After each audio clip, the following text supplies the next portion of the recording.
Last night, you saw the president spotlight many emotional stories during his State of the Union address. Now, some on the left are accusing him of exploiting his guests. And tonight, California Congresswoman Maxine Waters, a vocal Trump critic who has called for his impeachment multiple times, offered her response. One speech cannot and does not make Donald Trump presidential.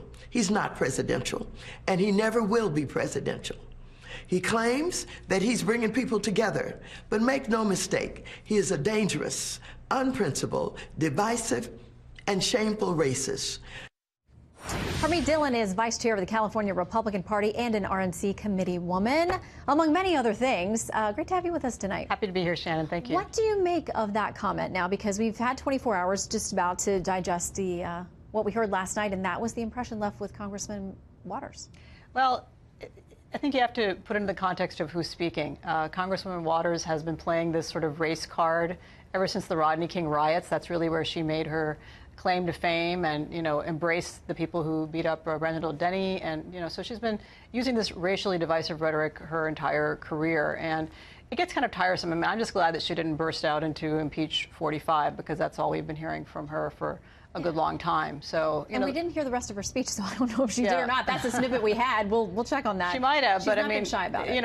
I'm not sure there was a big difference between her rhetoric and sort of the actions we saw from other members of the Congressional Black Caucus last night. It was really disappointing to see them sitting when the president noted the great gains that have been made by the African American community in terms of both employment and income all over the country. Well, and somebody who looked especially uncomfortable last night was the House Minority Leader, Nancy Pelosi, of course, from your state of California. I'm going to play a little bit of what she said today in reacting to his speech from last night.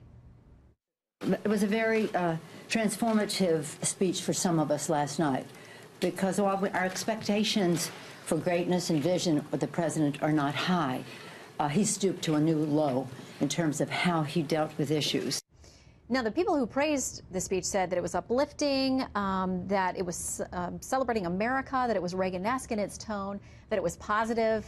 That's not at all how it was received across the aisle, though. Well, I live in Nancy Pelosi's district, and so, I will only say that she seems to have heard a different speech than the Americans who were polled yesterday. The poll numbers are overwhelming, including with independents and Democrats, that it was generally viewed very positively by Americans. And what's not to like? I mean, the president touched on themes that unite all of us. So we like to see security, we like to see meritocracy, we like to see 2.4 million new jobs. Democrats voted to make Jerusalem the capital of Israel, but they couldn't stand for that.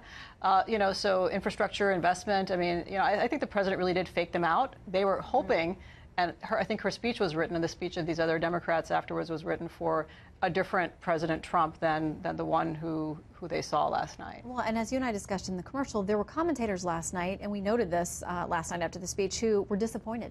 They said, essentially, well, this isn't really him. We can't critique this guy because that's not who he really is. Yet they're critical when he doesn't act presidential, so it seems like they can't be happy either way. It's darned if you do and darned if you don't. And when you look at the official response from Joe Kennedy III, you didn't hear him say what's actually going on in his district. And we heard tonight at our RNC meeting, the average middle-class household in his district is going to have a tax cut of $5,800.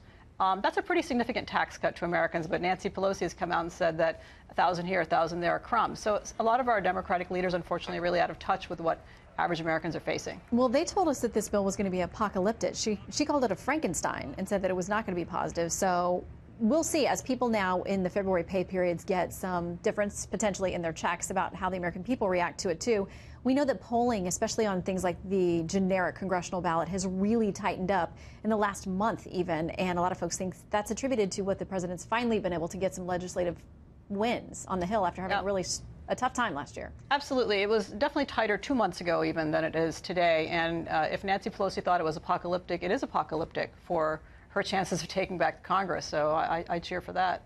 And quickly, I want to get your reaction. A Professor Daniel Dresner from Tufts University's Fletcher School of International Affairs said this: past presidents since Reagan have given shout-outs to guests, but I'm trying to recall if previous presidents exploited grief in the way Trump has in this State of the Union. I'm honestly unsure.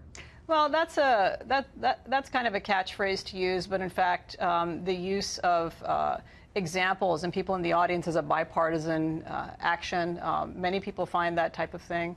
I mean, it depends on your response to emotion, but I thought the president used the guests in the audience to illustrate the points very, very effectively. And they were human stories. And that's a political skill to do that, and connecting with people in a way that, jumping up and down and calling names and using ad hominem attacks and wearing, special clothes and pins and a distracting array of other paraphernalia, it doesn't really convey that human tone the way that the president did last night. Well, unfortunately, it doesn't seem for now anyway. It brought folks closer together on the Hill. We'll see maybe behind closed doors.